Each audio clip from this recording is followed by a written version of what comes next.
সব থেকে বড় আপডেট, নতুন পরীক্ষার জন্য তোড়জোড় শুরু করলো এসএসসি দপ্তর। একথা আমি বলছি না, তোমরা দেখে নাও, TV9 বাংলা কিন্তু এই কথা বলছে, নতুন পরীক্ষার প্রস্তুতি স্কুল সার্ভিস কমিশনের। পরবর্তীতে আমরা দেখে নেব যে দেখো তোমরা সুযোগ পাবে কিনা। বারবার তোমরা আমাদের কাছে এই প্রশ্নটা করেছো, নতুন পরীক্ষায় বসার সুযোগ পাবে নতুন পরীক্ষার্থীরা। নতুন আইনে পরীক্ষা নেবে স্কুল সার্ভিস কমিশন, অর্থাৎ নতুন গেজেট কিন্তু আসতে চলেছে। এরপর আরো দেখে নেব যে এই TV9 বাংলা ঠিক কি কি বলেছে।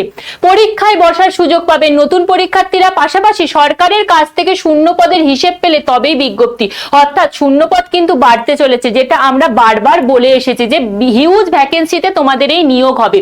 এরপরে আমরা দেখে নেব রিভিউ পিটিশনে যোগ্যদের বাঁচানোর চেষ্টা করবে এসএসসি, অর্থাৎ রিভিউ পিটিশন দাখিল করা হবে এবং তারপরেই কিন্তু এই বিজ্ঞপ্তি প্রকাশ করা হবে। রিভিউ পিটিশন দাখিল করলে যোগ্যরা বসবে কিনা সেই বিষয়টাও কিন্তু ক্লিয়ার হয়ে যাবে। কিন্তু নতুনদের জন্য সুখবর, সুতরাং ভাবছো কি, আজ থেকে এখন থেকেই তোমাদের প্রস্তুতি শুরু করো। বলে রাখি আগামীকাল 20 এপ্রিল থেকে কিন্তু আমাদের SLST নতুন ব্যাচ শুরু হচ্ছে, ক্লাস শুরু হচ্ছে।